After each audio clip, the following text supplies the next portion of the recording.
Hello students, welcome to अभिलक्ष्य academy. अभिलक्ष्य academy में आप सभी का स्वागत है। और आज की क्लास में हम डिस्कस करने जा रहे हैं एक नया पटवारी का क्वेश्चन पेपर जो कि आपके डीडीए, जीएसए या एएसओ के लिए बहुत यूजफुल है, क्योंकि जैसा ये पैटर्न फॉलो किया है डीडीए ने, उम्मीद है यहाँ पर जीएसए या एएसओ के लिए भी आपको यही पैटर्न फॉलो करने को मिलेगा। तो आज की क्लास में हम मैथ्स और रीजनिंग दोनों के क्वेश्चन पेपर डिस्कस कर रहे हैं। और कुछ स्टूडेंट कह रहे हैं कि सर आप मैथ्स के क्वेश्चन पेपर सॉल्व नहीं कर रहे हो, तो इसमें मैथ्स का भी क्वेश्चन पेपर है और रीजनिंग का भी क्वेश्चन पेपर है। मैं अब सारे ही कंबाइंड मैथ्स और रीजनिंग के क्वेश्चन पेपर डाल रहा हूँ। और रही बात इंग्लिश और स्टैटिक जीके की, तो इंग्लिश के लिए आप विनय कक्षा यूट्यूब चैनल को फॉलो कर सकते हो, वो मेरे बहुत अच्छे फ्रेंड हैं। और जीके के लिए भी उसी पे आपको कंटेंट मिलेगा, ठीक है। तो आज की क्लास में हम केवल मैथ्स और रीजनिंग, और हम मैथ्स और रीजनिंग के ही कंटेंट को यहाँ पर देखेंगे, ठीक है। चलो स्टार्ट करते हैं और यहाँ पर फर्स्ट क्वेश्चन देखते हैं। देखो यहाँ पर फर्स्ट क्वेश्चन है इनइक्वालिटी का। देखो इनइक्वालिटी का जो टॉपिक है ना, वो हर एक क्वेश्चन पेपर, पटवारी के हर एक क्वेश्चन पेपर में इनइक्वालिटी के दो से तीन क्वेश्चंस आ रहे हैं। तो इनइक्वालिटी के टॉपिक को जरूर कर लें, क्योंकि जो स्टूडेंट्स एसएससी वगैरह की तैयारी कर रहे हैं या डीटीपीएसपी की, उन्होंने इनइक्वालिटी के टॉपिक को नहीं पढ़ा है। ये बैंकिंग का एक टॉपिक है जो पहले बैंकिंग में आते थे, लेकिन अब बाकी अदर एग्जाम्स में भी ये इनइक्वालिटी के क्वेश्चन पूछे जा रहे हैं और डीडीए में भी ये पूछ रहा है 2 क्वेश्चन, ठीक है। तो यहाँ पर देखो फर्स्ट क्वेश्चन क्या पूछ रहा है आपसे। ये पूछ रहा है कि ए ग्रेटर देन एम। ये एक स्टेटमेंट यहाँ पे काफी सारी दी गई, लेकिन छोटी छोटी स्टेटमेंट आपको दी है। सबसे पहले आप इन स्टेटमेंट को एक सिंगल स्टेटमेंट में आप बना लो, ठीक है। तो यहां पर आएगा ए और एम के बीच में ये वाली, ठीक है। यहां पर बना लेते ए और एम के बीच में, ए और एम के बीच में एम की तरफ एरो है, ठीक है। अब देखो एम से कोई जुड़ा हुआ है क्या? नहीं, इसका ए से जुड़ा होगा वो। तो ए और वी के बीच में हम यहाँ दे सकते हैं कि ए की तरफ एरो है और वी बड़ा है। नेक्स्ट, अब वी से देखो ज्वाइन करो किसी को, ये वाला वी और डी इक्वल है। वी और डी क्या है? इक्वल है, ठीक है। समझ आ रहा है? ये हो गया हमारे पास, ये हो गया, ये हो गया, तीनों हो गए हमारे पास। वी और डी इक्वल है। अब डी से यू को ज्वाइन करते हैं, डी बड़ा है यू से, तो यहां पर आ जाएगा। नेक्स्ट, यू से जुड़ा हुआ कहीं ना कहीं ये रहा लास्ट में, यू बड़ा है एफ से, और यहां पर फिर एफ से सी जुड़ा हुआ है, एफ बड़ा है सी से, और टी बड़ा है बराबर है सी से। तो ये एक स्टेटमेंट, सिंगल स्टेटमेंट आपके सामने आ गई है। अब हमें जवाब देना है इनमें से कौन कौन से करेक्ट हैं या कौन कौन से हमें बताना सही नहीं है। टी और यू की बात करें, टी और यू के बीच में सारे सिंबल्स एक ही तरफ हैं, ठीक है। प्रेफरेंस के हिसाब से ऐसे प्रेफरेंस दी जाती है, पहले ये वाला साइन, ठीक है, सबसे फिर ये वाला, अगर ये नहीं है तो ये वाला। मतलब देखा जाए तो पहली प्रेफरेंस आपको इसी को देनी है, सेकंड इसको देनी है, और थर्ड आपको देनी है इसी को। और ये ध्यान रहे, सबसे पहले आपको चेक करना है कि जब भी किसी के बीच में कंक्लूजन पता करना है, तो उनके बीच में सारे के सारे सिंबल्स या सारे के सारे पॉइंटर्स या सारे के सारे एरोज एक ही डायरेक्शन की तरफ होने चाहिए। तो यहाँ पर देखा जाए तो टी की तरफ एरो थे सारे, तो ठीक है, सारे एक ही तरफ है। प्रेफरेंस के हिसाब से इसको या इसको ले सकते थे, टी की तरफ एरो होना चाहिए, ये करेक्ट है। हमें इनकरेक्ट वाला बताना है, ठीक है। ए और डी, ए और डी के बीच में 2 सिंबल्स हैं, दोनों में से प्रेफरेंस इसको देंगे, मतलब ए की तरफ एरो है, ये गलत है, ठीक है। ये इसका मतलब यही वाला आपका करेक्ट आंसर होगा, यही वाला आपका करेक्ट होगा। जो इनकरेक्ट था वही आपका करेक्ट आंसर होगा। नेक्स्ट देखो, वी और एम के बारे में बात करें, वी और एम के बीच में 2 सिंबल्स, एम की तरफ एरो, करेक्ट आ रहा है। डी और एफ के बीच में बात करें, डी और एफ ये रहा, दोनों तरफ दोनों एक ही सिंबल एक ही तरफ है, एफ की तरफ एरो आ रहा है, करेक्ट है। हमें इनकरेक्ट बताना था, तो इस तरह से आप इनइक्वालिटी के क्वेश्चंस को बिल्कुल कम समय में कर सकते हो, ठीक है। नेक्स्ट क्वेश्चन की तरफ चलते हैं। यहाँ पर नेक्स्ट क्वेश्चन की तरफ यहाँ पर चलते हैं। 112 डिवाइडेड बाय 12 देखो यहां पर मैथमेटिकल इक्वेशन को सॉल्व करना है, बॉडमास लगाकर सॉल्व करना है, लेकिन साथ में आपको इन सब चीजों को भी चेंज करना है, ठीक है। स्टार्ट करते हैं करना। देखो सबसे पहले 12 और 16 को बदलना है, 12 और 16 को। इसका मतलब यहां पर 12 की जगह 16 आ जाएगा, और 16 की जगह 12 आ जाएगा, और डिवाइड की जगह मल्टीप्लाई आ जाएगा, मल्टीप्लाई की जगह डिवाइड आ जाएगा, ठीक है। तो 12 से 36 तो डिवाइड होगा, 112 को 16 से डिवाइड करोगे तो बहुत बड़ा नंबर आएगा, +7 करोगे ठीक है, और -3 करोगे तो 172 तो नहीं आने वाला है। इसका मतलब ये फर्स्ट ऑप्शन तो बिल्कुल रॉन्ग है, ये फर्स्ट ऑप्शन बिल्कुल क्या है? रॉन्ग है। इसका मतलब ये आंसर 172 नहीं देगा इक्वेशन का। नेक्स्ट 12 और 36 को, 12 की जगह 36 लिख दो, 36 की जगह 12 लिख दो, ठीक है, समझ आ रहा है। डिवाइड की जगह माइनस कर दो, और माइनस की जगह डिवाइड कर दो, ठीक है। चलो कोई बात नहीं, 7 डिवाइडेड बाय 12 होगा यहाँ पर, और मल्टीप्लाई 16, तो इसका मतलब यहाँ पर 4 और यहाँ पर 3 आ जाएगा। पूरी तरह डिवाइड होगा नहीं, और अगर पूरी तरह डिवाइड नहीं होगा तो यहाँ तो प्लस माइनस है, तो वो तो डेसिमल में ही रहेगा नंबर, इसका मतलब 172 फिर से नहीं बनेगा। ये वाला भी गलत आंसर है, ठीक है, ऑप्शन नंबर 2। अब आते हैं थर्ड पर, 7 और 12 पर। 7 की जगह पर 12 लिख दो, 12 की जगह पर 7 लिख दो, ठीक है जी। मल्टीप्लाई की जगह प्लस कर दो और प्लस की जगह मल्टीप्लाई कर दो, ठीक है। तो बॉड मास लगा लेते हैं। 112 को 7 से डिवाइड करोगे, 7 1 7, 7 6 42, 42 आया, ठीक है। मल्टीप्लाई बाय 12 करोगे, ठीक है, -36 करोगे, +16 करोगे। एक मिनट रुको, यहाँ पर ये तो डिवाइड हो गया, ठीक है। 12 की जगह 7 आ गया, 7 की जगह 12 आ गया, प्लस की जगह मल्टीप्लाई आ गया, मल्टीप्लाई की जगह प्लस हो गया, ठीक है। तो 42 को जब 12 से करोगे, एक मिनट रुको,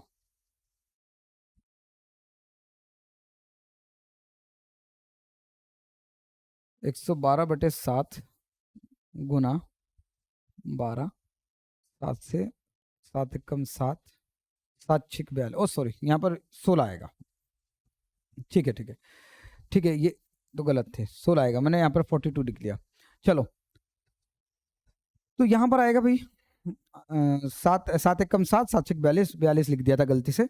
चलो, 16 को 12 से मल्टीप्लाई करोगे तो आएगा आपका 16 और ये 32, 192, -36 और +16 तो -20, और जब आप करोगे तो 172 आएगा। ऑप्शन नंबर थर्ड बिल्कुल करेक्ट है, ऑप्शन नंबर थर्ड बिल्कुल करेक्ट आएगा, ठीक है। समझ आया यहाँ तक? तो इस तरह से ऑप्शंस को एलिमिनेट कर सकते हो, और जब आंसर मिल जाए तो फोर्थ ऑप्शन चेक करने की जरूरत नहीं है। नेक्स्ट पर आते हैं, ब्लड रिलेशन का क्वेश्चन है। यहाँ पर सिंबल्स कुछ दिए हैं कि डॉलर का एंड का मतलब ब्रदर है, प्लस का मतलब डॉटर है, @ का मतलब मदर, इक्वल टू का मतलब फादर, और ये इक्वेशन आपको सॉल्व करने के लिए दी गई है। स्टार्ट करते हैं सॉल्व करना। देखो, सबसे पहला ग्रुप सॉल्व करते हैं, आर और जी के बीच में एंड। एंड का मतलब है ब्रदर, मतलब पहला वाला पर्सन आर जो है वो ब्रदर है किसका?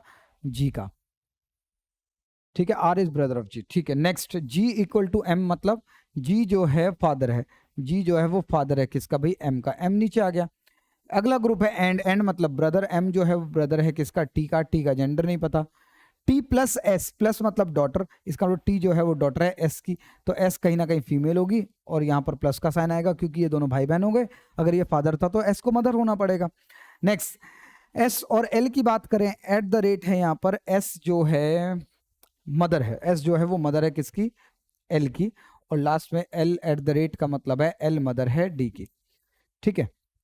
ये एक डायग्राम हमारा बिल्कुल तैयार हो गया। अब क्वेश्चन क्या पूछ रहा है? Which of the following is not correct, इनमें से कौन सा करेक्ट नहीं है? ध्यान रहे, नहीं है। M is brother of L, M क्या ब्रदर है एल का? हाँ, एक ही जनरेशन में ब्रदर भी है। एस वाइफ है जी की, एस वाइफ है जी की, बिल्कुल है।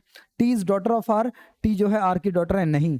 आर की नीस है, आर के भाई का बेटी है ये, ठीक है। तो आंसर क्या होगा आपका? Option number 3। और फोर्थ भी देख लो, आर जो है एल के फादर का ब्रदर है, आर जो है एल के फादर का ब्रदर है, हाँ बिल्कुल। तो इसका मतलब है इनकरेक्ट बताना था, और इनकरेक्ट हमारा क्या है? थर्ड ऑप्शन, ठीक है। नेक्स्ट क्वेश्चन की तरफ चलते हैं। यहाँ पर एनालॉगी का क्वेश्चन है। फ्लावर और बुके का, जो बुके और फ्लावर का यहाँ पर जो रिलेशन है वो इनमें से कौन सा होना चाहिए, ठीक है। देखो, बुके और फ्लावर की अगर मैं बात करूं तो फ्लावर का ग्रुप बुके कहलाता है, फ्लावर का जो बंच है वो बुके कहलाता है। क्या फील्ड का ग्रुप प्लेयर्स कहलाता है? नहीं।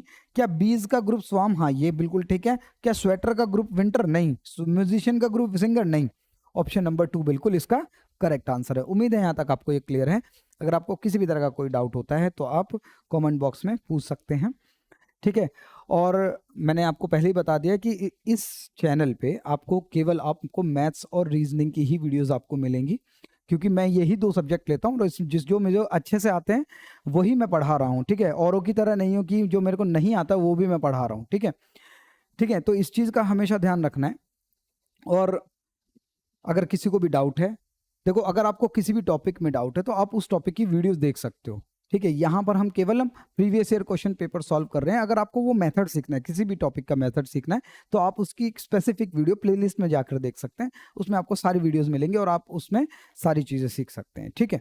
चलो, नेक्स्ट क्वेश्चन पर आते हैं। यहाँ पर एक सीरीज का क्वेश्चन है, ठीक है। स्टार्ट करते हैं।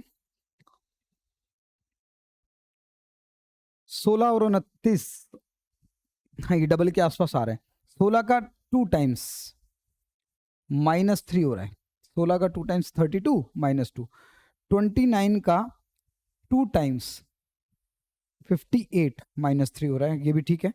55 का 2 टाइम्स 110 -3। 107 का 2 टाइम्स 214 -3।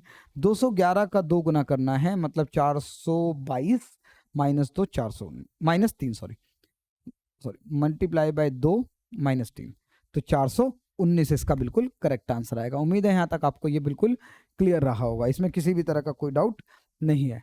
नेक्स्ट क्वेश्चन की तरफ चलते हैं। एक और नंबर सीरीज यहां पर देखते हैं, मल्टीप्लाई करके 7 17 एकम 17 17 दूनी नहीं, मल्टीप्लाई की सीरीज नहीं है। चलो यहाँ का डिफरेंस निकालते हैं 0, ठीक है। यहाँ का डिफरेंस है 2, यहाँ का डिफरेंस है 6, यहाँ पर डिफरेंस है 12, यहाँ का डिफरेंस है 20। अगर अभी तक समझ नहीं आया तो और डिफरेंस आप निकाल सकते हो। यहाँ पर 2 का डिफरेंस, यहाँ 4 का डिफरेंस, यहाँ 6 का डिफरेंस, यहाँ 8 का। तो कहीं ना कहीं 2 का टेबल चल रहा है, तो यहाँ पर 10 का डिफरेंस आना चाहिए। 12 में 8 जुड़े होंगे तो 20 आएगा, 20 में 10 जुड़े होंगे तो 30 आएगा, और 57 में 30 जुड़ोगे तो 87 आएगा। ऑप्शन नंबर 2 बिल्कुल इसका करेक्ट आंसर है। उम्मीद है यहाँ तक आपको ये बिल्कुल क्लियर है, ठीक है। नेक्स्ट क्वेश्चन की तरफ चलते हैं, और यहाँ पर क्वेश्चन है हमारा सिटिंग अरेंजमेंट का। यहाँ पर क्वेश्चन किस चीज का है? सिटिंग अरेंजमेंट का है, ठीक है। चलो सिटिंग अरेंजमेंट के क्वेश्चन को सॉल्व करते हैं। 7 फ्रेंड्स हैं जो एक सर्कुलर टेबल पर बैठे हैं, ठीक है, और सभी का फेस जो है वो सेंटर पे। 1 2 3 4 5 6 7 लोग थे, और हमने बना लिया यहाँ पर, ठीक। जो कोई इंफॉर्मेशन करेक्ट इसमें आएगी तो उसको पुट कर देंगे, नहीं तो साइड में एक नोट बनाएंगे। नेक्स्ट देखते हैं। E is third to the right of B। E is third to the right of B, इसका मतलब B कहीं पर भी बिठा लो, B के थर्ड राइट पर E आएगा, करेक्ट है बिल्कुल। C second to the left of A। A के सेकंड लेफ्ट पर C है, हमें नहीं पता कहां पर आएगा, हमने बना लिया A के सेकंड लेफ्ट पर C है। D is second to the right of A। D जो है second to the right of A है, ठीक है। क्यों ना एक काम करें, इसको पुट कर लेते हैं, इसमें सबसे ज्यादा इंफॉर्मेशन है। इसको छोड़ो, बी और ई को छोड़ते हैं, और इसको लिख लेते हैं कि बी के थर्ड राइट पर 1 2 3 थर्ड राइट पर ई है, बाद में देखते हैं। चलो, D is second to the right of A, F is immediate right of B, F is immediate right of B, और who is sitting immediate left of G, ये बताना है आपको। चलो सबसे ज्यादा इंफॉर्मेशन यहाँ पर है, तो सी को पुट करा, एक जगह छोड़ी ए आया, एक जगह छोड़ी डी आया, ठीक है। अब देखो बी और एफ एक साथ आएंगे, बी और एफ की एक ही जगह बचती है, तो बी यहाँ आएगा, एफ यहाँ आएगा, एक जगह छोड़कर, ठीक है, एक जगह छोड़कर ई यहाँ आएगा, ठीक है। और एक पर्सन बचा है, कौन? जी बच गया, जी यहाँ पर पुट हो गया। तो इसने कहा जी के लेफ्ट में कौन बैठा है, इमीडिएट लेफ्ट पर कौन बैठा है? ए। ऑप्शन नंबर ए बिल्कुल करेक्ट है। दोबारा से देखेंगे, सी डैश ए डैश डी, और 2 जगह यहाँ पर बी एफ डैश ई, और यहाँ पर एक पर्सन रहा है जी, जी के सेकंड इमीडिएट लेफ्ट पर ए बैठा है, ठीक है। ऑप्शन नंबर 4 बिल्कुल इसका करेक्ट आंसर है। उम्मीद है यहाँ तक आपको ये बिल्कुल क्लियर रहा होगा। नेक्स्ट क्वेश्चन पर चलते हैं। ये मैथमेटिकल इक्वेशन का क्वेश्चन है, सिंबल्स वगैरह ऊपर गिवन है, बस यहाँ पर पुट करके बॉर्ड मास लगाना है। चलो 98 एंड का मतलब है डिवीजन, डिवाइड करना है, यहाँ पर देखेंगे बाद में। एंड का मतलब है डिवीजन, डिवाइड करेंगे बाद में देखेंगे। परसेंटेज का मतलब है सब्ट्रैक्शन, 88 परसेंटेज सब्ट्रैक्शन। हैश का मतलब है यहाँ पर मल्टीप्लाई, ठीक है। एंड का मतलब है यहाँ पर एडिशन, एंड का मतलब एडिशन, यहाँ पर भी एडिशन है। एंड का मतलब था हमारे पास डिवाइड, ठीक है। और हैश का मतलब है यहाँ पर हमारे पास मल्टीप्लाई, ठीक है। चलो सॉल्व करते हैं। पहले ब्रैकेट, यहां पर देखोगे आप तो 70 जो है 5 से डिवाइड होगा 14, 14 से 98 डिवाइड होगा तो 7, माइनस 88 माइनस 76 करोगे तो आपके पास आएगा कितना? 12 का डिफरेंस आएगा, ठीक है। 12 का डिफरेंस आएगा, मल्टीप्लाई बाय 4 करना है, प्लस यहाँ पर डिवाइड करोगे तो 5 आएगा, मल्टीप्लाई बाय 3 करोगे प्लस 42, ठीक है। चलो 12 चौक 48, ठीक है, और यहाँ पर 7 माइनस 48 प्लस 15 प्लस 42, इनका डिफरेंस लो -6, 7 में से 6 गए, 7 में से 6 गए, 1 बचा, और 15 में 1 प्लस हुआ 16, ठीक है। इस तरह से आप इसको कर सकते हो, बॉड मास लगाना था, केवल आपको सिंबल्स नोट करने हैं, ठीक है। इसको सिंबल देखो, जो टाइम वेस्ट होगा वो सिंबल चेंज करने में ही होगा, तो आप उसको जब आप लिखोगे इक्वेशन को साथ साथ नोट करते रहना कि एंड, ऐसा नहीं कि पहले ये इक्वेशन लिख रहे हो टाइम वेस्ट किया, फिर आपने वो सिंबल्स चेंज करके एक और इक्वेशन लिखी, तो जब आप कंप्यूटर में से देखकर आप लिखते हो ना, तो आपको यहीं से आपको चेंज कर देना है कि 98 एंड लिखा है तो एंड पहले ही नोट करके डिवाइड लिख लिया, ठीक है। चलो नेक्स्ट क्वेश्चन है आपका स्लॉग्स का। यहां पर आप क्वेश्चन देखो, हम केवल बिना डायग्राम के करेंगे। सबसे पहले कंक्लूजन देखते हैं, no packet is button. Packet का है बटन फर्स्ट वाली स्टेटमेंट में, और बटन का है थर्ड वाली स्टेटमेंट। तो हम क्या करेंगे, ज्वाइन करेंगे। फर्स्ट और थर्ड में कुछ कॉमन नहीं है, लेकिन फर्स्ट और सेकंड में कुछ कॉमन है। फाइल्स और फाइल्स, ऑल भी है। अगर फाइल के पास कॉमन लेटर के पास ऑल या नो होता है, कॉमन एलिमेंट के पास ऑल या नो होता है, तो स्टेटमेंट ज्वाइन हो जाती है वैसे के वैसे ही। तो ऑल पैकेट्स आर स्टिक्स हो जाएगी, ठीक है, ऑल पैकेट्स आर स्टिक्स। और इसके साथ हम थर्ड वाली को ज्वाइन करेंगे, इस थर्ड सेकंड के साथ इसको ज्वाइन करेंगे। स्टिक कॉमन है, नो भी है, स्टेटमेंट बनेगी all packets are not button, मतलब नेगेटिव बनेगी, तो no packet is button, no packet is button, ठीक है। इसका मतलब ये वाली स्टेटमेंट बिल्कुल करेक्ट है, ठीक है। Next, some sticks are packets, some sticks are packets, इन दोनों को ज्वाइन करते हैं, फर्स्ट और सेकंड को, तो स्टेटमेंट बनेगी आपकी all packets are sticks, all packets are sticks, तो some sticks are some packets, ये बिल्कुल करेक्ट है। लास्ट में no button is file, no button is file, इन दोनों को ज्वाइन करते हैं, स्टिक कॉमन है, नो भी है, all files are not button, मतलब नो बटन इज फाइल, ये ठीक है। तीनों ही करेक्ट है, और ऑप्शन नंबर आपका थर्ड बिल्कुल करेक्ट होगा, ठीक है।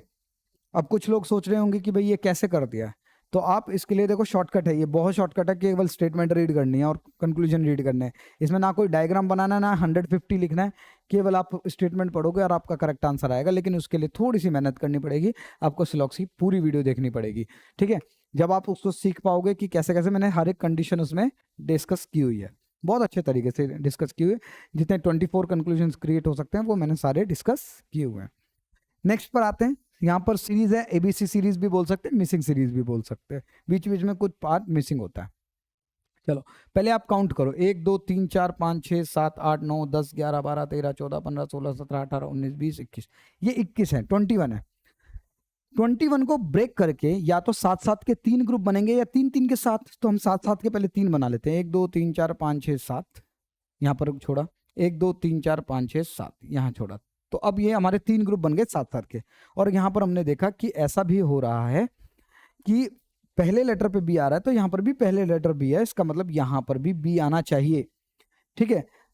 अब यहाँ पे पता चला BEW BEW BEW, ठीक है, यहाँ तक समझ आया, कॉपी कर दिया, सेम ग्रुप बन जाएगा, BEWS BEWS BEWS, ठीक है, BEWS, या ये कहें SF-Y SF-Y, तो हमें पता चला SF-Y, इसका मतलब पूरा ग्रुप बन जाएगा हम BEWS FUY BEWS FUY BEWS FUY। तो हम यहाँ पर ये उठा लेंगे, EFB सब में आ रहा है, SYWU ऑप्शन नंबर 4 में ऐसा बिल्कुल आ रहा है, इसका मतलब ये करेक्ट आंसर है। ग्रुप जरूर बनाने, ठीक है, बिना ग्रुप के प्रॉब्लम क्रिएट होगी, टाइम ज़्यादा लगेगा, ठीक है। नेक्स्ट क्वेश्चन की तरफ चलते हैं, और नेक्स्ट क्वेश्चन में यहाँ पर हमें एक फिगर गिवन है, क्लासिफिकेशन का क्वेश्चन है, ऑड वन आउट हमें फाइंड आउट करना है। अब यहाँ पर अगर आप ध्यान दोगे, ये सारी फिगर ऐसे ही रोटेट हो रही है, देखो ये ऐसे रोटेट हो रहे हैं, ये भी ऐसे रोटेट होकर ऐसे आई है। तो आप अगर यहाँ पर इसको देख रहे हो, तो इस अगर ये फ्लैग का फेस इस तरफ है, तो आप फ्लैग के बिहाइंड लेफ्ट में आप उसको एक डैश को देख रहे हो, ठीक है। यहाँ अगर ऐसे है तो लेफ्ट में देख रहे हो, यहाँ अगर ऐसे तो लेफ्ट में देख रहे हो, यहाँ अगर ऐसे है तो लेफ्ट में देख रहे हो, देखो लेफ्ट में देख रहे हो, लेकिन यहाँ देखा जाए तो राइट में, इसका मतलब ये ऑप्शन बिल्कुल गलत है, ठीक है। इस तरह से आप इसको फाइंड आउट कर सकते हो, थोड़ा सा ध्यान देखने की जरूरत है, प्रैक्टिस की जरूरत है बस। नेक्स्ट क्वेश्चन में यहाँ पर हमें अलग ढूंढना है, ठीक है, स्टार्ट करते हैं। नंबर लिख लेते हैं 21, 25, 5 और 10। 5 4 प्लस हो रहे हैं, 21 26 है सॉरी, 5 प्लस हो रहे हैं, 5 प्लस हो रहे हैं, 5 प्लस हो रहे हैं, ठीक है। 3 8 12 17, 5 प्लस 4 प्लस 5 प्लस, ठीक है। यहाँ पर 5 प्लस हो रहे हैं, ओके ठीक है। अब पता नहीं सब में 5 प्लस हो रहे हैं या 5 4 5 का डिफरेंस है, एक और चेक कर लेते हैं। 20 25 4 9 5 5 5, तो इसका मतलब ऑप्शन नंबर 2 करेक्ट है, क्योंकि इसमें ये अलग है, सब में 5 5 5 का डिफरेंस था, इसमें 5 4 5 का डिफरेंस है, बीच में 4 का डिफरेंस आ गया, ठीक है। तो इस तरह से आप इसको कर सकते हो। नंबर जरूर लिखना, जब भी अल्फाबेट से रिलेटेड प्रॉब्लम्स होती हैं वो नंबर से ज्यादा जल्दी हो जाते हैं, ठीक है। क्वेश्चन है किस चीज का हमारा, फ्लोर पजल। देखो फ्लोर पजल हर एक एग्जाम में आ रही है, पटवारी के हर एक सेट में है फ्लोर पजल, ध्यान रखना है। तो चलो स्टार्ट करते हैं। यहाँ पर फ्लोर पजल में आप देखो कि 8 फ्रेंड्स हैं और जो कि 8 डिफरेंट फ्लोर पर रह रहे हैं। ग्राउंड फ्लोर को 1 बोला गया है, ठीक है। तो ऐसा हमेशा ऐसे होता है 1 2 3 4 5 6 7 8, तो ये हमने फ्लोर बना लिए, ठीक है। अब इसको पुट कर लेते हैं। कोई इंफॉर्मेशन करेक्ट होगी तो यहाँ पुट करेंगे, नहीं होगी तो साइड में ड्रॉ करेंगे, ठीक है। इधर ड्रॉ कर लेंगे, यहाँ पर कहीं ड्रॉ कर लेंगे। चलो, only 2 persons lives between S and K. हमें नहीं पता एस और के कहाँ है, लेकिन 2 पर्सन रहते हैं एस और के। एस ऊपर भी हो सकता है, नीचे भी हो सकता है। तो इस तरह से ये एक डायग्राम बनेगा, ये ऐसे ही बैठेंगे। Only 2 people live between M and are.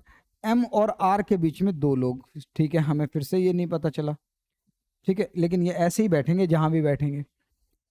के लिव्स ऑन 5th फ्लोर, ये कंफर्म है कि 5th फ्लोर पर के आएगा, ये हमने पुट कर दिया। Only 3 people lives below M.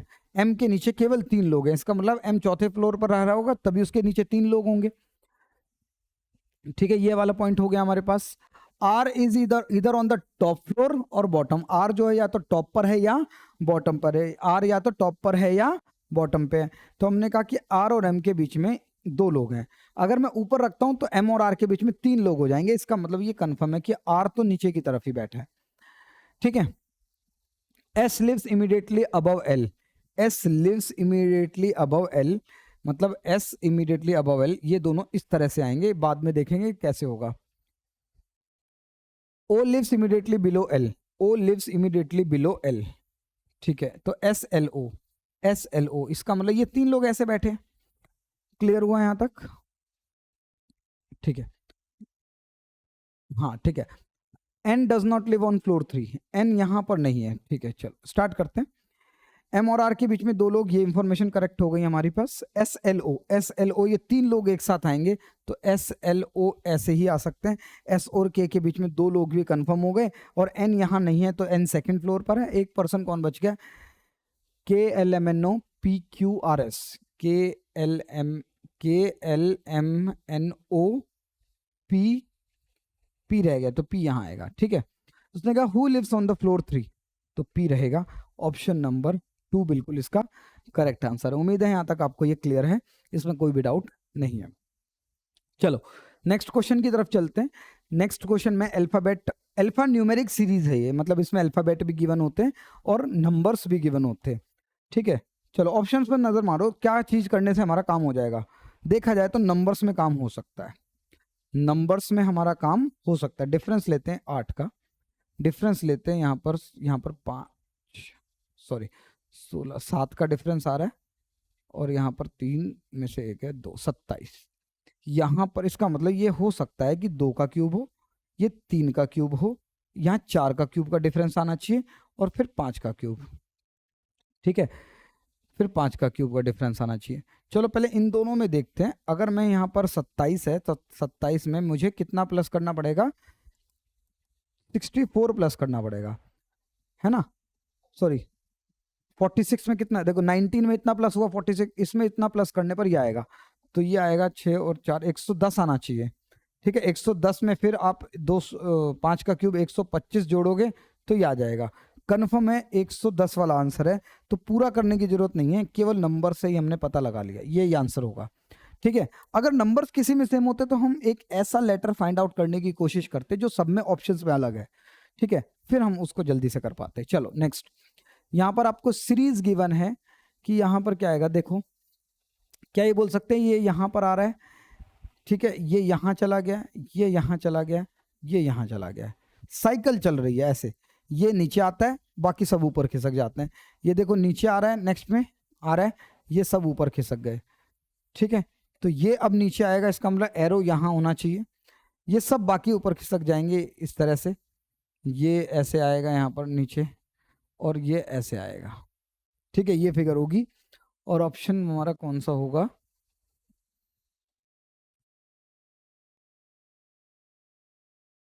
Option हमारा फोर्थ है, ठीक है, ये देखो सेम है, ऐसा ही हो रहा है, ठीक है ना, ये यहाँ पर आ गया होगा, ये ठीक है, और ये ऑप्शन नंबर 4 बिल्कुल सीरीज में बिल्कुल करेक्ट आ रहा है। उम्मीद है यहाँ तक आपको ये बिल्कुल क्लियर है, समझ आ रहा है, किसी भी तरह का कोई डाउट नहीं है। अगर इसमें कोई भी डाउट होता है तो आप पूछ सकते हो, ठीक है। नेक्स्ट क्वेश्चन की तरफ चलते हैं। नेक्स्ट क्वेश्चन आपको किस चीज़ का दे रहा है, ये इनइक्वालिटी का क्वेश्चन आपको ये दे रहा है। इनइक्वालिटी में अगर देखा जाए तो दो स्टेटमेंट गिवन है आपको, GHLK और UKRE वाली, ठीक है। चलो स्टार्ट करते। देखो कभी भी इस तरह का क्वेश्चन है, इसमें पूछा कौन सा सही नहीं है, इनकरेक्ट बताना है। फर्स्ट चेक करते हैं, पहले फर्स्ट वाला चेक करते हैं, ई और यू। ई कहाँ है, ये रहा, और यू ये रहा, एक ही स्टेटमेंट में यू की तरफ एरो है, करेक्ट आ रहा है ये, तो हमें गलत वाला बताना है। यू और एच के बीच की बात करें, यू और एच कहाँ है, यू अलग है और एच इधर है, तो यू और एच को ज्वाइन करेंगे। दोनों स्टेटमेंट में कॉमन लेटर कौन सा है, आप ये कहोगे भाई देखो कॉमन लेटर के है, के यहाँ लिख देते हैं। यू और के बीच में कौन सा साइन है, इक्वल टू। के और एच के बीच में देखो प्रेफरेंस के हिसाब से एच की तरफ एरो, इसका मतलब ये देखा जाए तो इसको प्रेफरेंस देंगे, ये करेक्ट है। जी और के एक ही स्टेटमेंट में प्रेफरेंस के हिसाब से इसको लेंगे, जी की तरफ एरो है, ये करेक्ट है। आर और जी की बात करें, आर और जी की बात करें तो आर अलग स्टेटमेंट में, जी अलग में, दोनों स्टेटमेंट में कॉमन के है। तो आर और के बीच की अगर बात करें, आर और के, तो आर और के में के की तरफ एरो है, और के और जी के बीच में, के और जी के बीच में जी की तरफ एरो है, ठीक है। इसका मतलब यहाँ जी की तरफ एरो होना चाहिए, तो ये गलत है, ठीक है। ऑप्शन नंबर 4 इनकरेक्ट, ठीक है। उम्मीद है यहाँ तक आपको ये क्लियर है। नेक्स्ट क्वेश्चन की तरफ चलते हैं। 9 फ्रेंड्स हैं जो कि एक स्ट्रेट लाइन में बैठे हैं, फेसिंग नॉर्थ, नॉर्थ फेसिंग हैं सारे, 1 2 3 4 5 6 7 8 9, ठीक है, 9 लोग हैं। अगर इसमें कुछ इंफॉर्मेशन करेक्ट आएगी तो ठीक है, हम पुट कर देंगे, नहीं तो छोड़ देंगे, ठीक है। इनको थोड़ा सा ऊपर रख लेते हैं।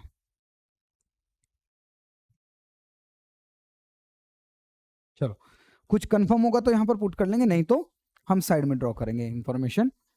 Only 3 person are sitting between R और एक्स, तो कंफर्म नहीं है कहाँ पर बैठे होंगे, आर और एक्स के बीच में 3 लोग हैं। अब आर इधर भी हो सकता है और इधर भी हो सकता है, आर और एक्स के बीच में 3 लोग हैं,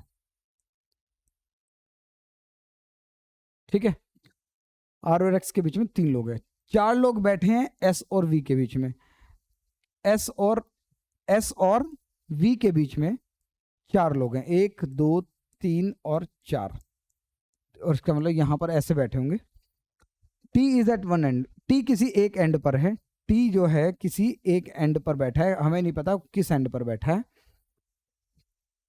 are is third to the left of P, R is third to the left of P, P के थर्ड लेफ्ट पर आर है, ठीक है। इस तरह का डायग्राम हमारा बनेगा, ठीक है। Next, U is sitting between R and T, R और टी के बीच में, आर और टी के बीच में U है, आर और टी के बीच में U है, ठीक है। Only x sitting between P and Q, P और Q के बीच में केवल X है, P और Q के बीच में केवल X है, P और Q के बीच में केवल X बैठा है, ठीक है। ये कंफर्म हो गया। V immediate right of R, V जो है इमीडिएट राइट ऑफ R है, R के इमीडिएट राइट पर है। बाद में क्वेश्चन पूछ रहा है right of, second right of W बताओ, कोई बात नहीं, इन इंफॉर्मेशन को देखते हैं और पुट करते हैं। देखो T एंड पर है, और ये भी पता है T और R के बीच में U है, ठीक है, और R के राइट में V भी आना है, ठीक है। चलो अगर मान लेते T यहां रखते हैं, तो टी और आर मुझे यहां रखना पड़ेगा और आर के लेफ्ट में भी, ये ठीक है। अगर मान लेते हैं टी इधर रखते तो टी और आर के बीच में यू आता, टी और आर के बीच में यू आता, और आर के लेफ्ट में, आर के राइट में थर्ड नंबर पर पी आ रहा था, इसका मतलब यहां पी नहीं आ पाएगा। तो कन्फर्म है टी इधर बैठा है, टी और आर के बीच में है यू, टी और आर के बीच में है यू, आर को देखते हुए आर के राइट में वी है, एक प्लेस छोड़कर पी है, ठीक है। कन्फर्म है, समझ आ रहा है आपको ये? नेक्स्ट, पी और क्यू के बीच में एक्स है, पी और क्यू के बीच में एक्स है, इधर ही आ सकता है क्यू, उधर नहीं आए, इधर नहीं आएगा। और एस और वी के बीच में 4 लोग, अगर वी यहाँ है तो 4 लोग छोड़कर एस यहाँ आएगा। आर और एक्स के बीच में 3 लोग, आर और एक्स के बीच में 3 लोग, ये बिल्कुल ठीक है। और हमारा जो डायग्राम बन रहा है लास्ट में डब्ल्यू बैठेगा यहाँ पर। इस जगह डब्ल्यू के सेकंड राइट पर कौन है? डब्ल्यू के सेकंड राइट पर कौन है? एक्स, ऑप्शन नंबर फर्स्ट बिल्कुल करेक्ट आंसर है। बहुत अच्छा क्वेश्चन था, थोड़ा सा लेंदी भी कह सकते हो आप, ठीक है। चलो आगे बढ़ते हैं, नेक्स्ट क्वेश्चन की तरफ चलते हैं। यहां पर क्वेश्चन क्या है? Pouch is to dash, fence is to dash, crowd is to dash. चलो पाउच के नंबर्स, और यहां पर आर एस एफ के एफ है, नंबर लिख लेते हैं यहां पर इनके। P16 पर आता है, O15 पर आता है, U21 पर आता है, C3 पर आता है, H8 पर, R18, 19, 6, 11, 6, ठीक है। देखो क्या ये बोल सकते हैं +2 हो रहा है, +4 हो रहा है, फिर कुछ और डिफरेंस, कुछ और डिफरेंस, फिर -2, कुछ और, ऐसा तो नहीं पॉसिबल है। 16 + 3 क्रॉस में 15 + 3 18, 3 + 3 6, 8 + 3, तो यहाँ पर +3 हो रहा है, +3 हो रहा है, पहले और दूसरे और आखिरी, और दो आखिरी दो जो वो क्रॉस में हो रहे हैं +3, और ये शायद U और F जो है वो एक दूसरे के क्या हैं? ओपोजिट लेटर्स हैं, या ये भी कह सकते हैं आप मिरर इमेज है। चलो क्राउड की अगर बात करें, क्राउड का कोड अगर मुझे पता करना है तो C3 R18 O15 W23 D4, तो ये क्रॉस में आएंगे +3, 18 + 3 क्या आएगा आपका? 21 आएगा, 21 मतलब U, 3 + 3 6 आएगा F, ठीक है। O का ऑपोजिट L आ जाएगा, ठीक है। W23 + 3, ठीक है, +3 होकर यहाँ 23 + 3 Z आएगा, और 4 + 3 7 आएगा G, ठीक है। UFLGZ, ठीक है। तो इसका करेक्ट आंसर फर्स्ट ऑप्शन होगा, ठीक है। उम्मीद है यहाँ तक क्लियर है आपको, कोई डाउट नहीं है। नेक्स्ट क्वेश्चन की तरफ चलते हैं। How many pair of letters are there in the word? देखो अल्फाबेट कोडिंग से भी, अल्फाबेट टेस्ट से भी एक क्वेश्चन आया है, परहैप्स, ठीक है। परहैप्स की अगर बात करें, इसमें क्वेश्चन क्या पूछा गया है कि इसके बीच, परहैप्स में के लेटर्स के बीच में कितने ऐसे ग्रुप्स हैं जो उतने ही लेटर्स उनके बीच में होने चाहिए जितने एक इंग्लिश अल्फाबेट में है, ठीक है। अगर इस क्वेश्चन को अगर हम समझे तो आप ये कह सकते हो इनके बीच में लेटर्स ढूंढने। चलो स्टार्ट करते हैं। देखो परहैप्स, ठीक है, आप शुरू करो यहां से रीड करना, ठीक है। चलो PQR, देखो हमेशा ऐसे करना, अगर कोई सेम ABCD पढ़नी है, P से शुरू करके ABCD पढ़नी है, E से शुरू करके इस तरह से PQR STUV, नहीं आ रहा है? PQR, P और R के बीच में उतनी लेटर्स है यहाँ पर जितना अल्फाबेट सीरीज में है, तो PQR STUV नहीं आ रहा। E से शुरू करेंगे, EFGHIJ RSTUV ABHIJK ABCPQ नहीं आ रहा है।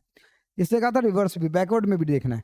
STUVWXY नहीं आ रहा। PQRSTU नहीं, ABCDE HIJK RSTEF नहीं आ रहा है। इसका मतलब एक ही पेयर बन रहा है जिसके बीच में, मतलब P और R का, जिसके बीच में उतने ही लेटर्स है जितना एक अल्फाबेटिकल सीरीज में है, ठीक है। उम्मीद है यहां तक ये क्लियर रहा होगा। नेक्स्ट क्वेश्चन की तरफ चलते हैं।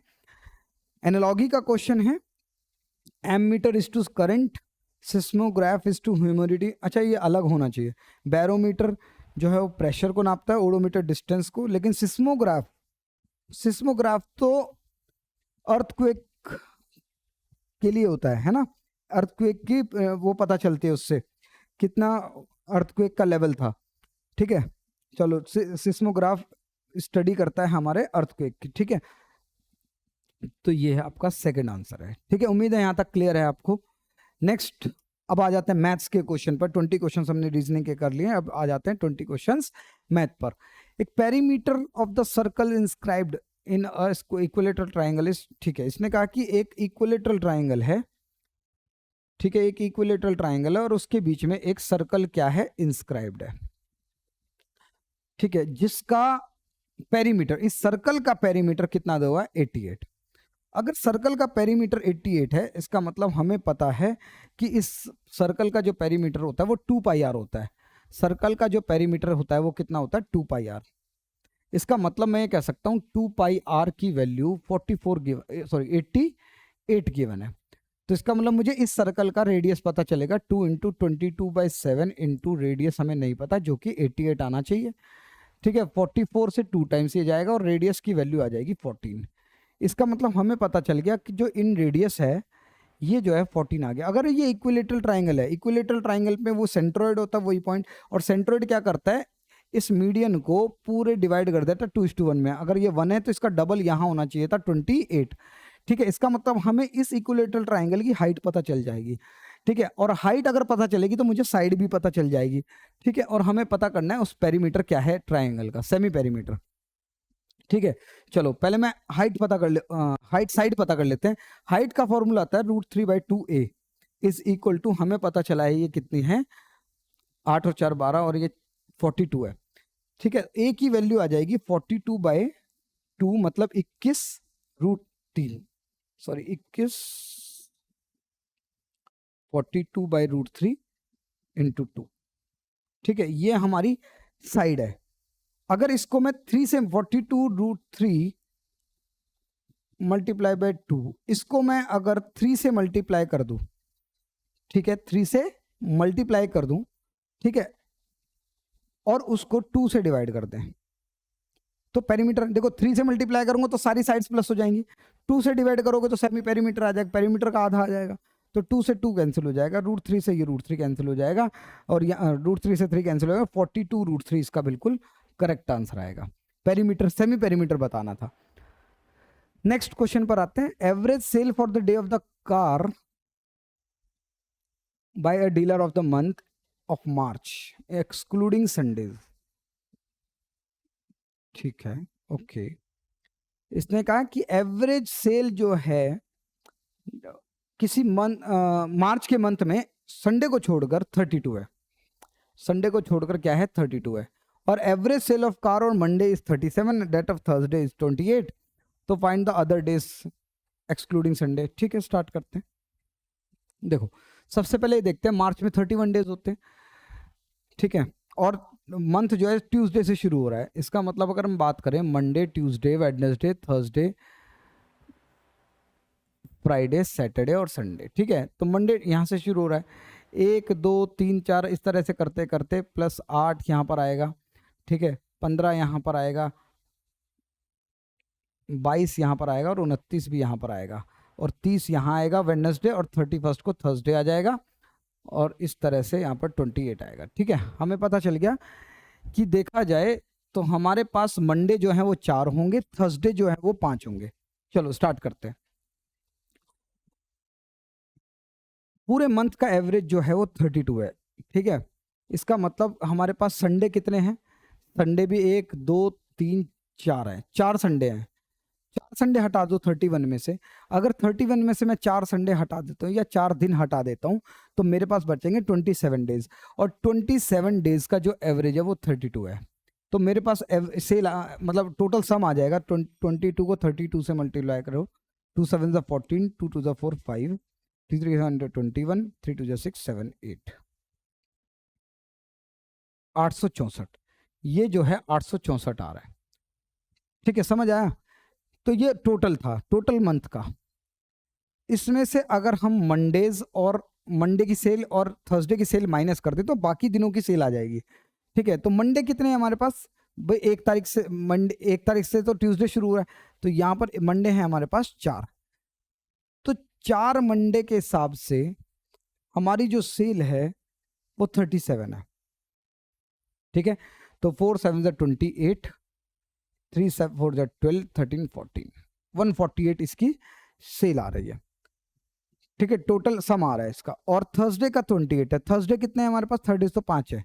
5 थर्सडे के जो सेल है वो 28 है, तो आप ये कह सकते हो 140 रही होगी। क्लियर है यहाँ तक? उम्मीद है। ठीक है, अगर मैं ये दोनों माइनस कर लेता हूँ, मतलब 288 माइनस कर लेता हूँ इसमें से, ठीक है, तो मेरे पास आएगा 14 में से 8 गए 6, यहाँ पर 5 बचे थे, 15 में से 8 गए 7, और यहाँ पर बचे हैं हमारे पास 7, 7 में से 2 गए 5। ठीक है, 576 बाकी दिनों का है। ठीक है, उसमें से अगर पूरे 27 दिनों में से 27 दिनों में से हम 4 मंडे हटा दें, 27 में से 4 गए, आपके पास 23 बचे, 23 में से 5 संडे हटा दें, तो हमारे पास बचेंगे केवल 18 दिन।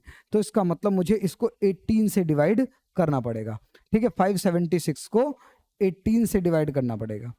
ठीक है, 18 से डिवाइड करोगे तो 18 3 54, और यहाँ पर 18 दूनी 36, 32 बाकियों का एवरेज रहा होगा। अच्छा क्वेश्चन था, थोड़ा सा लेंदी है, लेकिन कुछ क्वेश्चन आसान भी आते हैं, तो वहां पर आपका टाइम सेव होगा। थोड़ा सा टाइम यहाँ पर लगा लेंगे, कोई बात नहीं, कैलकुलेशन थी। ठीक है, चलो नेक्स्ट क्वेश्चन की तरफ चलते हैं। एक बैग में 2 रुपए का कॉइन है, ठीक है, 5 रुपए का कॉइन है, और एक में है आपके पास 10 रुपए का कॉइन, और कॉइन का जो रेशियो है वो 3, 5 और 9 का है। तो वैल्यू हमें दी हुई है, वैल्यू का रेशियो चाहिए। अब आप एक बार बताओ, अगर मैं कह रहा हूँ 2 रुपए के 3 सिक्के, आप एक 6 रुपए होंगे, 5 रुपए के 5 सिक्के 25 रुपए होंगे, 10 रुपए के 9 सिक्के 90 रुपए होंगे। इसका मतलब ये जो रेशियो है वो आपकी वैल्यू का है। अगर मैं इन सभी को ऐड कर लेता हूँ तो आप ये कहोगे एक आएगा, ठीक है, 90 प्लस 25 प्लस 6, तो यहाँ एक आएगा 9 10 11 12, 121 आ रहा है ये। ठीक है, इस 121, लेकिन क्वेश्चन कह रहा है नहीं 1210 है, इसका मतलब 10 गुना है ये वैल्यू। ठीक है, तो 10 गुना, इसका मतलब आपको पता चलेगा कि 250 रुपए हैं आपके पास, 250 रुपए, 5 रुपए के 5 रुपए की वैल्यू बन, मतलब 5 रुपए के जो वैल्यू है टोटल मिलाकर 250 है। अगर मुझे सिक्के पता करने हैं तो मैं इस 250 को 5 से डिवाइड करूंगा ना, क्योंकि 5 रुपए के होने चाहिए, तो 50 सिक्के आपके पास आने चाहिए। 50 इसका करेक्ट आंसर है, 5 रुपए के 50 सिक्के। ठीक है, 250 रुपए जो है वो तो वैल्यू आई कि आपके पास 5 रुपए की कुल मिलाकर 250 वैल्यू है, लेकिन अगर एक कॉइन की वैल्यू 5 रुपए है तो 5 से डिवाइड करोगे तो आपको पता चलेगा कि 50 सिक्के होने चाहिए। चलो नेक्स्ट,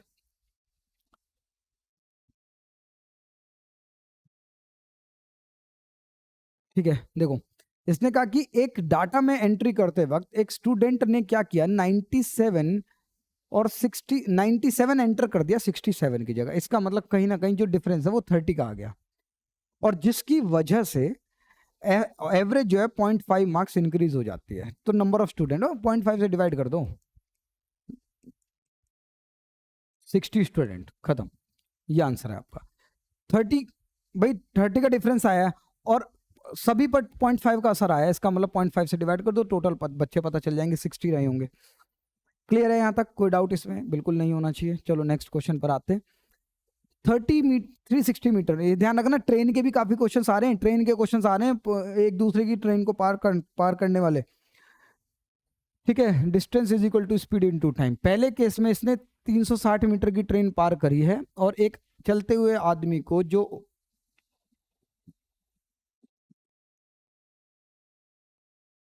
पॉजिटिव डायरेक्शन, ओपोजिट है, ये ओपोजिट डायरेक्शन होगा, पॉजिटिव नहीं है, ओपोजिट। ठीक है, ओपोजिट डायरेक्शन इन 16 सेकंड। अब ओपोजिट है, ट्रेन की तो स्पीड पता नहीं, तो मैं एक्स मान लेता हूँ, और अगर ओपोजिट है तो प्लस होगी, मैन की स्पीड 9 है। ठीक है, और ये इसको 5/18 से मल्टीप्लाई करेंगे। क्यों करेंगे? क्योंकि कहीं ना कहीं जो डिस्टेंस है वो मीटर में है, और टाइम गिवन है कि ये 16 सेकंड में ऐसा हुआ। ठीक है, चलो सॉल्व करते हैं। ये 8 बार, ये 9 बार, 5 अट्ठे 40, 40 से जाएगा 9 बार। ठीक है, 9 में 81, और x प्लस 9 की वैल्यू 81 आ रही है, तो इसका मतलब x की वैल्यू 11 में से 81 में से 9 आप माइनस करोगे तो कितनी आ जाएगी? 72। इसका मतलब उस ट्रेन की, जो ट्रेन चल रही थी, उसकी जो स्पीड रही होगी वो 72 रही होगी किलोमीटर पर आवर में। इसने कहा वो ट्रेन दूसरी ट्रेन को पार करना चाहती है, distance is equal to speed into time. दूसरी ट्रेन की लेंथ 240, पहले की 360, दोनों को ऐड करोगे तो 600 डिस्टेंस पार करनी है।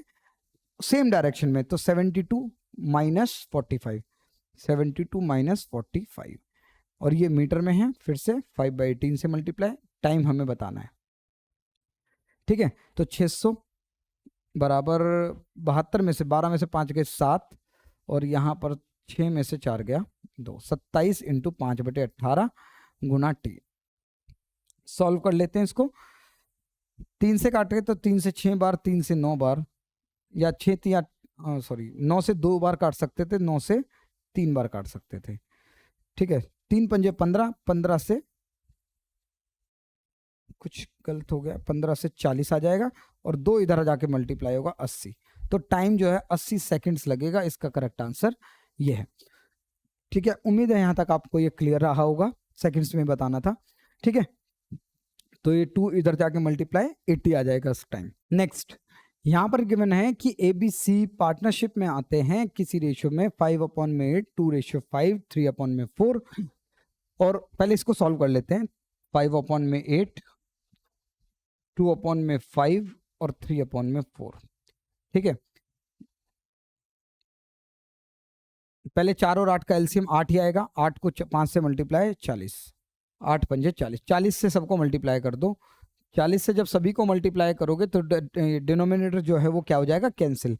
तो 8 से आप ये कहोगे 5 बार, तो ये आ जाएगा 8, 5 से 8 बार, और 4 से 10 बार। इसका मतलब ये रेशियो आ गया 25, ठीक है, 16, 16, और ये आ जाएगा 30। ये इनकी इन्वेस्टमेंट का रेशियो है ABC का। 6 महीने बाद अपनी कैपिटल इंक्रीज कर देता है। इसका मतलब मैं ये कह सकता हूँ, स्टार्टिंग से चलते हैं कि A ने 25 रुपए जो है वो 6 महीने के लिए इन्वेस्ट करे थे, उसके बाद 25 से वो अपनी इंक्रीज करा है 20%, तो 20% का मतलब है 5 रुपए और इंक्रीज कर देगा। 25 रुपए का 10%, 20% निकालोगे तो 5 रुपए आएगा, 5 रुपए इंक्रीज कर दिया, 30 रुपए आया। इसका मतलब बाकी के 6 महीने के लिए इसने 30 रुपए इन्वेस्ट किए, ठीक है। उसके बाद बी की बात करते हैं। बी ने अपनी कैपिटल, इसका मतलब ये 16 रुपए भी इसने 6 महीने के लिए इन्वेस्ट किया, और उसके बाद वो उसने अपनी 50% और कैपिटल को इंक्रीज किया, तो इसका मतलब 8 रुपए और इंक्रीज होकर 24 रुपए बाकी 6 महीने के लिए किए होंगे। और सी ने अपना कोई चेंज नहीं किया, इसका मतलब 30 रुपए पूरे 12 महीने के लिए इन्वेस्ट किए थे, ठीक है। तो अब यहाँ पर अगर इसको सॉल्व करें तो 25 6 150, और ये 150 प्लस 3 6 18, 180 आ जाएगा, ये 16 6 96 आ जाएगा, और ये 144 आ जाएगा, 4 6 24, 2 2 6, हाँ ठीक है, और ये 3 6 360 आ जाएगा। अगर इनको सबको ऐड करें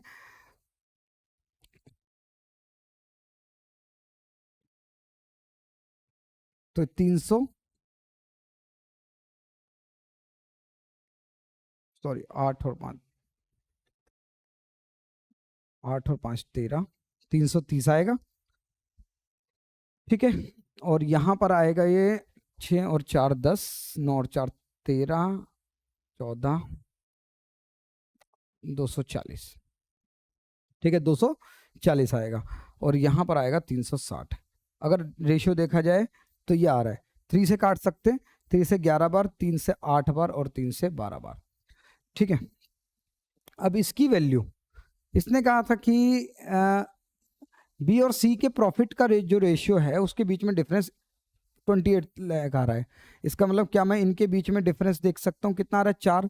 4 की वैल्यू कितनी है, 4 की वैल्यू कितनी है, 28, 4 जीरो के साथ। इसका मतलब मैं कह सकता हूँ 7 से मल्टीप्लाई करोगे तो 28 आएगा, ठीक है। इसका मतलब ए की सभी का प्रॉफिट चाहिए आपको टोटल, तो 11 और 12 ये आ जाएगा आपका 23 और 8 आएगा 31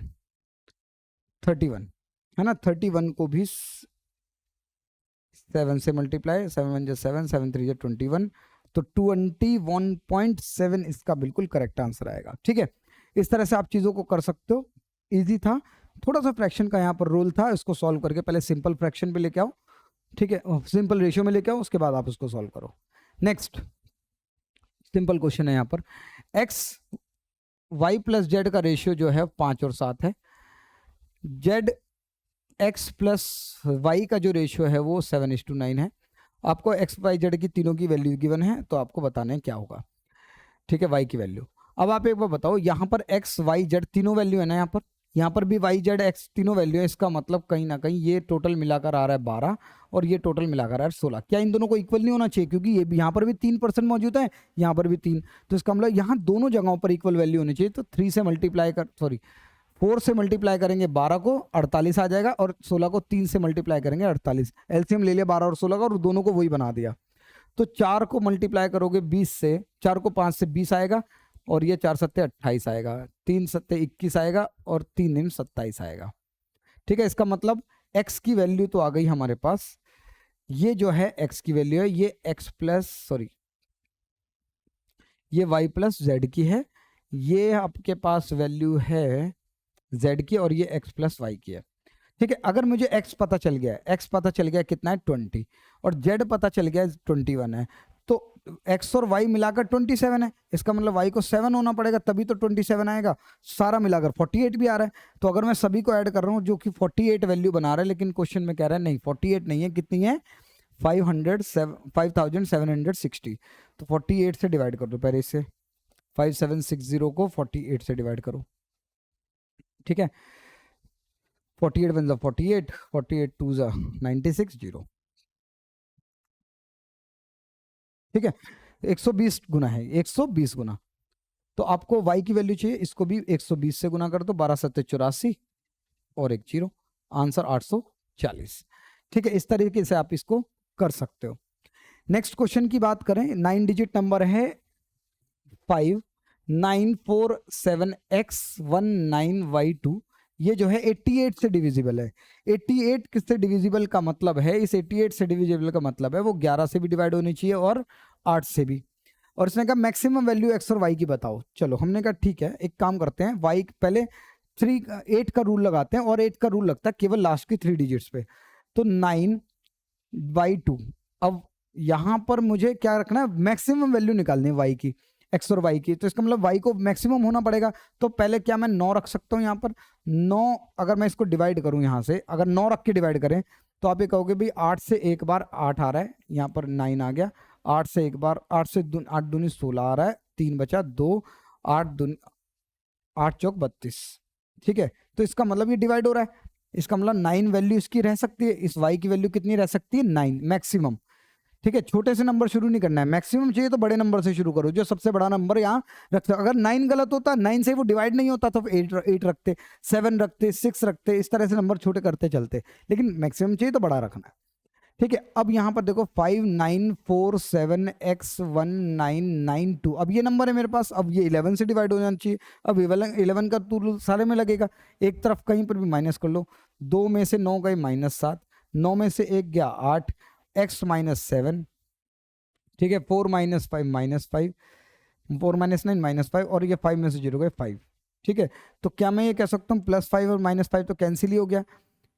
ठीक है, और एक सेकेंड, ये -7 था। ठीक है, x था, ये x -7, तो x -7 और -7 कितना हो गया हमारे -14। तो -14 में से 8 गए -6, इसका मतलब x -6 आ रहा है, जो कि 0 के बराबर आना चाहिए, या 11। अब यहाँ पर ऐसी वैल्यू क्या रखे जो 0 आ जाए? हमने कहा 6 रख सकते हैं x को, तो x में से 6 में से 6 गए 0 आ जाएगा, लेकिन 11 नहीं बना पाओगे। 11 के लिए x को डबल डिजिट रखना पड़ेगा। तो इसका मतलब हमारे पास पता चली कि x की जो वैल्यू है वो तो आ गई हमारे पास 6। x की वैल्यू जो आ गई वो हमारे पास क्या आ गई, x + y चाहिए ना, तो x की वैल्यू आ गई 6 और y की वैल्यू आपने निकाली थी 9। तो इन दोनों को ऐड करोगे, क्या आंसर आएगा 15। ठीक है, उम्मीद है यहाँ तक ये क्लियर है आपको, इसमें किसी भी तरह का कोई डाउट नहीं है। नेक्स्ट क्वेश्चन की तरफ चलते हैं। CSA दिया हुआ है सिलेंडर का, और हाइट आपको गिवन है 35, और जो कि आपको वो CSA गिवन है, तो वॉल्यूम बताना है। ठीक है, सिलेंडर का फॉर्मूला होता है 2πr/h, केवल कर्व सरफेस एरिया, जो कि 2200 है। ठीक है, इसमें आपको 22/7 पाई की वैल्यू रख ली, रेडियस आपको नहीं पता, हाइट पता है 35 है, और ये आएगा 2200। ठीक है, सॉल्व कर लेते हैं इसको। आप ये कहोगे भाई 22 से ये 100 बार जाएगा, 7 से ये 5 बार जाएगा, और 2 पंजे 10, इसका मतलब रेडियस आपका आएगा कितना, रेडियस आ जाएगा 10। रेडियस है आपके पास, हाइट है, अब वॉल्यूम तो निकाल ही सकते ना, तो 20πr²h पाई 22/7, रेडियस हमें पता चला है 10 गुना 10 और हाइट कितनी है 35, 7 से 5 बार 35 चला गया। ठीक है, 22 पंजे 110 होता है, 0 0 आ जाएगा, 11,000 इसकी वैल्यू आ जाएगी। ठीक है, इस तरीके से कर सकते हो, बहुत आसान थी वैल्यूज। कभी कभी इसी में कभी कभी डीडी के एग्जाम में ये जो मेंसुरेशन के जो क्वेश्चन है वो काफी लेंथी भी आ रहे हैं, एक के ऊपर एक चीजें डिपेंड थी तो सारी चीजें निकालनी पड़ रही थी 2 2 3 3 बार। ठीक है, चलो खैर करते हैं। एक सम है 9,000 रुपए का, वो हो जाता है अमाउंट 11979 क्या x% रेट से 1.5 साल में, लेकिन ये सेमी एनुअली है।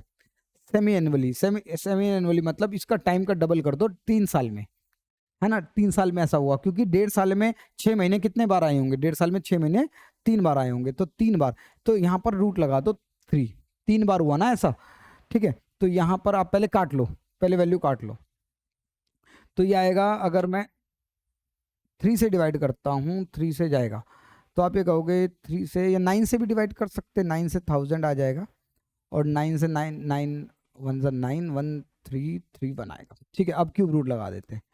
ठीक है, तो ये आ जाएगा 10 और ये 11, इसका मतलब आपको पता चला कि 10 रुपए पर 1 रुपए इंटरेस्ट, इसका मतलब इंटरेस्ट रेट तो है 10%, लेकिन ये सेमी एनुअल वाला है। ठीक है, सेमी एनुअली वाला है, तो इसका मतलब हमने रेट इसका डबल करना पड़ेगा अगर हमें ईयरली पर आना है।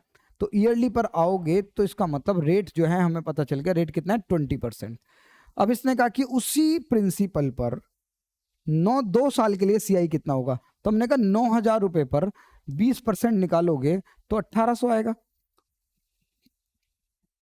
1800 आएगा, दूसरे साल भी 1800 आएगा, और 1800 का 20% 360 आएगा, तो 1800 1800 3600 3600 और 360 3960, ये करेक्ट इसका ऑप्शन होगा, ऑप्शन नंबर 4। ठीक है, उम्मीद है यहाँ तक आपको ये क्लियर रहा होगा, किसी भी तरह का कोई डाउट इसमें नहीं है। अगर आपको कोई भी डाउट होता तो आप पूछ सकते हो, कमेंट लिख सकते हो, सजेशन भी दिख सकते हो।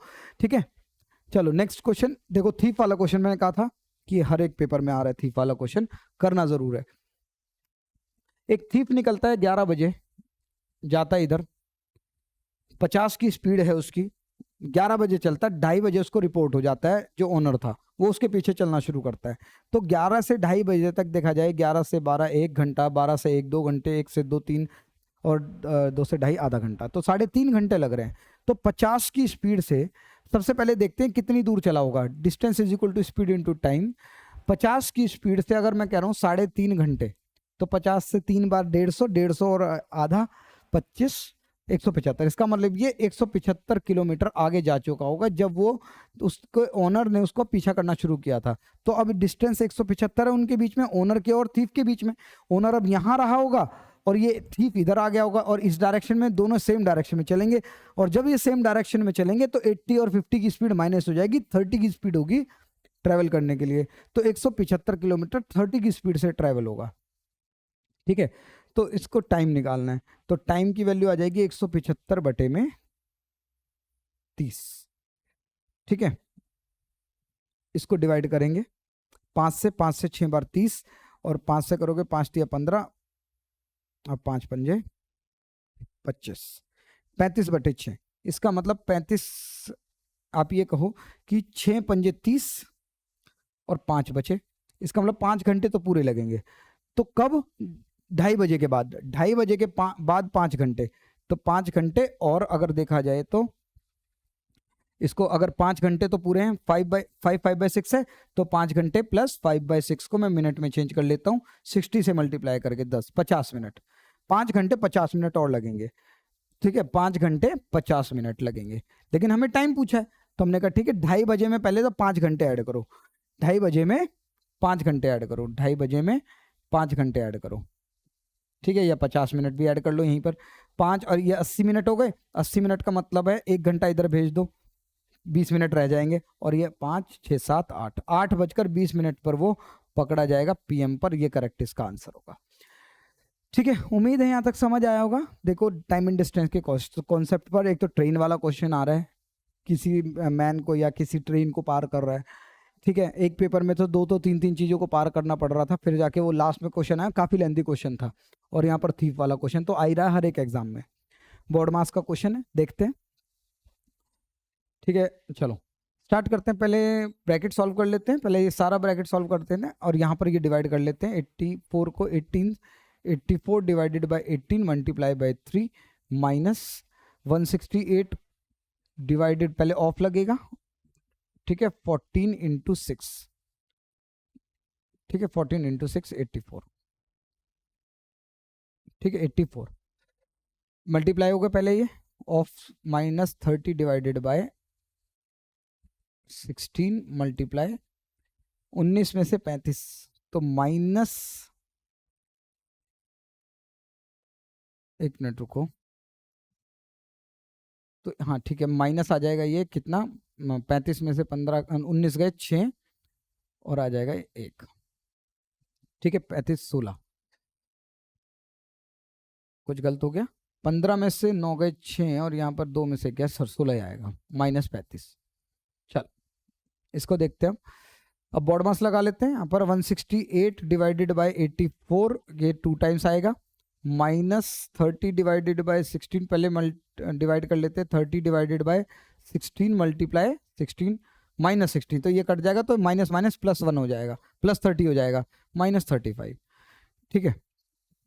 चलो और यहाँ से ये डिवाइड होगा 8 से 6 बार, 3 से 6 बार 18, 6 से 6 कम 6, 6 चौक 24, 14, 14 माइनस आपका आएगा 2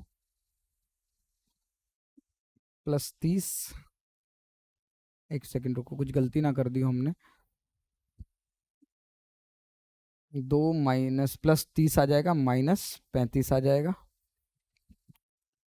168 ये आ गया, minus 30 divided by 60 multiply by minus 60 और माइनस 35, यही है, ठीक है। चलो यहाँ पर आप सॉल्व करोगे तो 35 32 और माइनस 3 आएगा, 14 माइनस 3 प्लस 3 हो जाएगा और 17 इसका करेक्ट आंसर, ऑप्शन नंबर 2 बिल्कुल इसका करेक्ट, ठीक है। उम्मीद है यहाँ तक ये क्लियर है आपको, इसमें किसी भी तरह का कोई डाउट नहीं। आगे की तरफ चलते हैं। टोटल सरफेस एरिया एक सिलेंडर का दिया हुआ है 1760, ठीक है, टीएस से, और टीएस से का फॉर्मूला होता है हमारे पास क्या, 2 पाई आर एच प्लस आर, ठीक है, और जिसकी वैल्यू हमें 1760 गिवन है और इसकी हाइट हमें पता है 18 है, तो 2 इंटू 22/7, रेडियस हमें नहीं पता है लेकिन ये पता है कि ये 18 प्लस आर है, 1760, लेंदी हो जाएगा क्वेश्चन, शायद क्वाड्रेटिक इक्वेशन ना बन जाए इसमें मुझे लग रहा है, चलो खैर कोई बात नहीं। 2 से 8 बार 16, 2 से 8 बार ये 0, 22 से 4 40 बार, और रेडियस की वैल्यू आएगी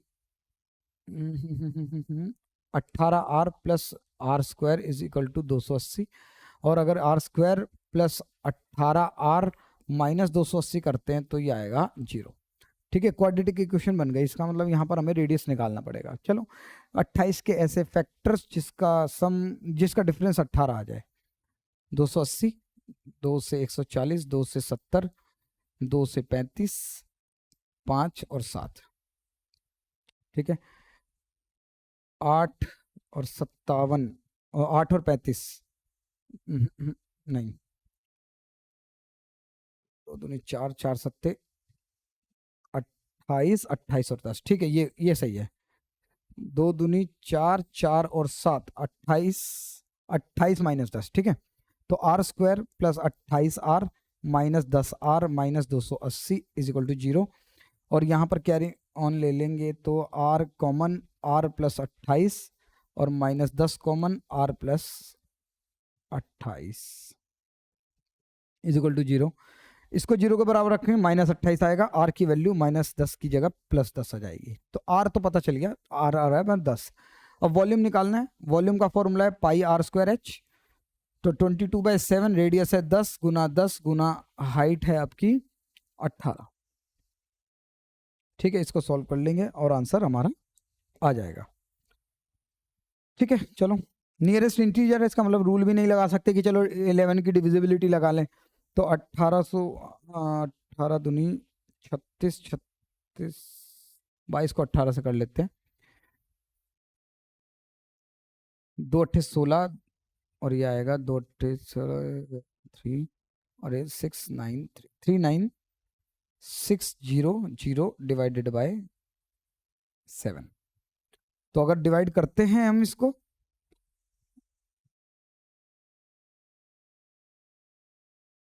तो 39600 को 7 से डिवाइड करें, 7 5 35, 4 बचा, 7 6 42, यहाँ पर बचे 4 0, 7 5 35। ठीक है, ये आंसर है ऑप्शन नंबर फर्स्ट। ठीक है, 5 6 5 7। ठीक है, पूरा नहीं करना है आगे, नेक्स्ट करने की जरूरत नहीं है, मतलब और ज़्यादा डिवाइड नहीं करना, आंसर आ जाएगा। काफ़ी सारे लेंथी क्वेश्चंस भी हैं इसमें। नेक्स्ट, दो पाइप्स है ए और बी जो किसी टैंक को 20 घंटे और 12 घंटे में भर सकते हैं। 20 घंटे और 12 घंटे में भर सकते हैं। ए 20 में भरता है और बी 12 घंटे में भरता है।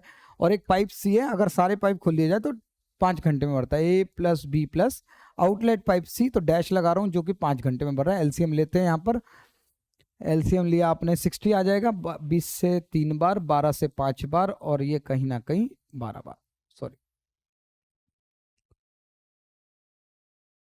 एक मिनट, सारे पाइप चलते हैं तो 5 घंटे लेता है। इसका मतलब इसकी एफिशिएंसी जो है ऑल थ्री, नहीं नहीं कुछ नहीं करना, नहीं नहीं गलत है। When all 3 pipes are open together for 5 hours, A B,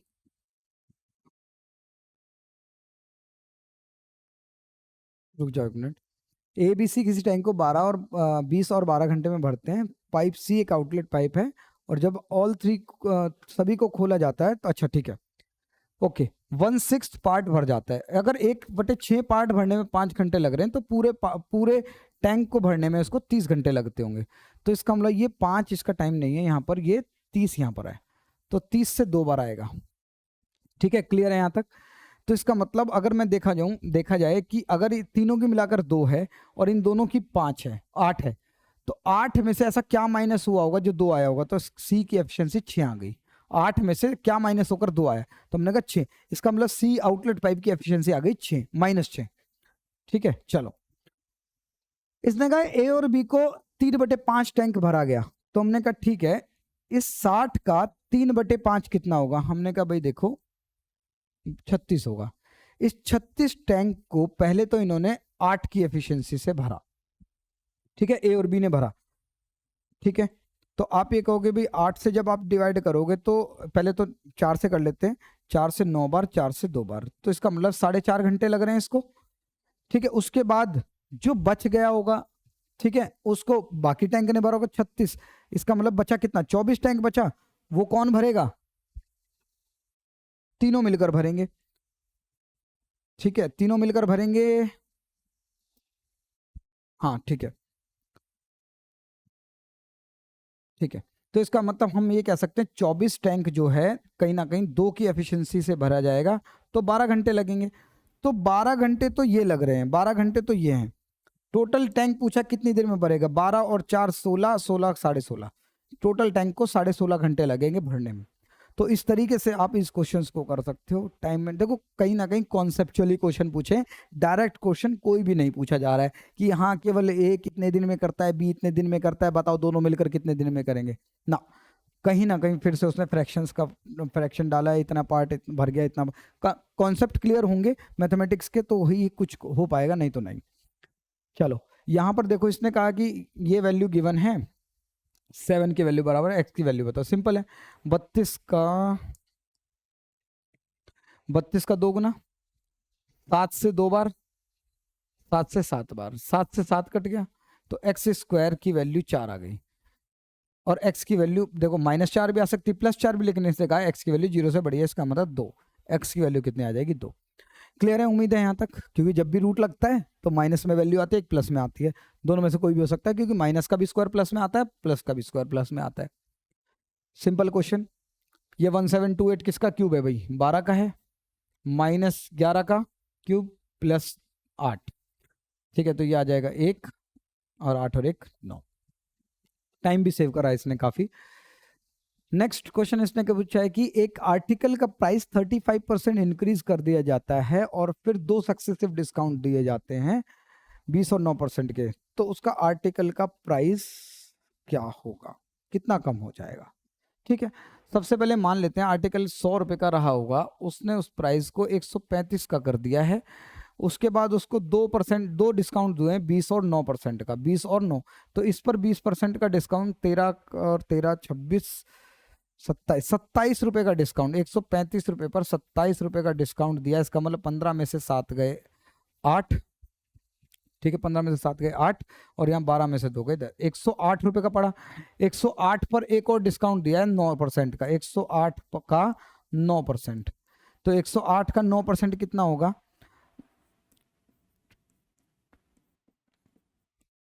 9.72। इसका मतलब इस पे 9.72 का डिस्काउंट दिया है, तो 108 में से 9.72 माइनस कर लो, तो ये आ जाएगा 8 और यहाँ पर आएगा वैल्यू 9 में से 2 है 28 और यहाँ पर 17 में से 7 में 17 में से 9 गए, सॉरी हाँ 17 में से 9 गए 8 बजे और यहाँ पर बचेगा आपके पास 9। ठीक है, तो 98.28 की वैल्यू हो गई। तो आप ये कहोगे भाई कितना वैल्यू कम हो गई इसकी, देखा जाए तो फाइनली ये हो गई, पहले ये थी, इसका मतलब डिक्रीज हुआ है प्राइस 1.72% का। ठीक है, उम्मीद है यहाँ तक कि आपको बिल्कुल क्लियर है। नेक्स्ट, बी किसी काम को 30 दिन में करता है, बी किसी काम को 30 दिन में करता है और ए 25%, अच्छा ABC दिया हुआ है यहाँ पर, और एफिशिएंसी निकाल लेते हैं। 25% ज्यादा है बी से, बी अगर मतलब 25% मतलब होता है 1/4, अगर बी 4 है तो 25% ज्यादा मतलब 1 ज्यादा 5 बी ए होगा, और सी जो है 25% कम है, इसका मतलब बी अगर 4 है तो 25% कम होकर 3 होगा, 1 कम होकर 3 होगा। ठीक है, तो ये रेशियो है। इसने कहा कि in how many days all together complete the same work. ठीक है, बी किसी काम को 30 दिन में करता है, क्या मैं ये बोल सकता हूं वर्क निकालने के लिए एफिशिएंसी इनटू टाइम 30 दे रखा है। अगर मेरे पास 120 वर्क है, वर्क कितना आ गया मेरे पास, work is equal to efficiency into time, तो वर्क आ गया मेरे पास 120। अगर इसी 120 को किससे कराना है, तीनों मिलकर, सभी से मिलकर कराना है, 9 और 3 12, 12 से करोगे तो कितना टाइम लगेगा, 10 दिन लगेगा। ऑप्शन नंबर 2 बिल्कुल करेक्ट आंसर। ठीक है, उम्मीद है यहां तक ये बिल्कुल क्लियर है, इसमें कोई डाउट नहीं है। नेक्स्ट क्वेश्चन देखते हैं। एक आर्टिकल है जिसको 642.60 में सोल्ड किया गया, ठीक है, ओके, 2 सक्सेसिव डिस्काउंट देने के बाद एमआरपी पर, ठीक है, और इसने कहा कि प्रॉफिट, अगर उसको कोई डिस्काउंट ना गिवन होता तो प्रॉफिट होता उसका 25%। ठीक है, इसका मतलब अगर कॉस्ट प्राइस 100 रुपये रहता तो उसको एमआरपी पर बेचना पड़ता 125 पर, तभी 25% का प्रॉफिट होता। अब अगर इस पर डिस्काउंट दें, अगर इस पर डिस्काउंट दें, पहले तो 20% का डिस्काउंट, तो 20% का मतलब है 25 रुपए का डिस्काउंट, तो 100 रुपए का हो गया, 100 रुपए पर 16 रुपए का डिस्काउंट, तो आप ये कहोगे 84 का हो गया। ठीक है, ये इसका मतलब सेलिंग प्राइस रहा होगा। इस 84 की ही वैल्यू 642.60 है और आपको चाहिए वैल्यू सीपी की, मतलब 100 की, 100 की वैल्यू चाहिए। 642.60 divided by 84 multiply by 100, decimal से डेसिमल डिवाइड हो गया। ठीक है, अब बाकी सब डिवाइड कर लेते हैं। 4 से करते हैं, 4 से 21, 4 से 16 बार 64, 0 6 0 नहीं 6 और 5 16065। 7 से करें, 7 से 3 बार, 7 दूनी 14, 2 बचे, 7 दूनी 14, 6 बचे, 6 निम 63, 3 बचे 5, 3 से 7 बार 21, ठीक है, 6 बार 18 और 5 बार 15, 765। इसका बिल्कुल करेक्ट आंसर है। उम्मीद है यहाँ तक आपको ये क्लियर है, किसी भी तरह का कोई डाउट नहीं है। और आज की क्लास का बिल्कुल लास्ट क्वेश्चन, गीता की इनकम 45,000 है, ठीक है, इनकम इज इक्वल टू, हमें पता है कि एक्सपेंडिचर प्लस सेविंग्स होता है, ठीक है। चलो, इसने कहा कि गीता की जो इनकम हो वो 45,000 है, एक्सपेंसेस हमें नहीं पता है, लेकिन इसने कहा है कि 16% सेव करती है। तो अगर 45,000 का 16% वो सेव कर रही है, तो क्या मैं ये बोल सकता हूँ 45 गुना 16, 5 6 30, 4 6 24 और 7 3 27, 5 और 4, इसका मतलब कहीं ना कहीं 800 रुपये वो सेव कर रही है। कुछ गलत हो गया? नहीं सॉरी, 7200 रुपये वो सेव कर रही है। इसका मतलब उसका एक्सपेंस कितना रहा होगा? 45,000 में से माइनस कर लेते हैं। 0 0 10 में से 2 गए 8, और 14 में से 7 गए 7, और यहाँ पर आ जाएगा 3। ठीक है, इतना उसकी एक्सपेंडिचर रहा होगा। उसने कहा कि इनकम उसका 12% इंक्रीज हुआ, इसका 12% इंक्रीज हुआ है। ठीक है, तो 10% होगा 4500, 2% होगा 900। ठीक है, तो इसका मतलब उसकी इनकम जो है वो कहीं ना कहीं 5400 रुपये इंक्रीज होगी। मैं फाइनल नहीं लिख रहा हूँ, केवल इंक्रीज। उसने अपना एक्सपेंडिचर 20% बढ़ा दिया। 20% का मतलब है इसका डबल, 3780 का डबल। 02 16, 2 7 14 15, 2 3 6 7, इतना बढ़ गया। इतनी उसकी इनकम हो, इतना इंक्रीज हुआ है। ठीक है, तो अब इसका मतलब अगर मैं इसमें से ये माइनस कर दूं, ये देखो ये एक्सपेंडिचर ज्यादा है, इसका मतलब इसमें से ये माइनस करोगे तो सेविंग आएगी आपकी, माइनस हो जाएगी, कम हो जाएगी। तो 10 जीरो में से 0, 6 में से 0, 6 आ जाएगी, और एक आंसर आ जाएगा 2160। ये करेक्ट आंसर है।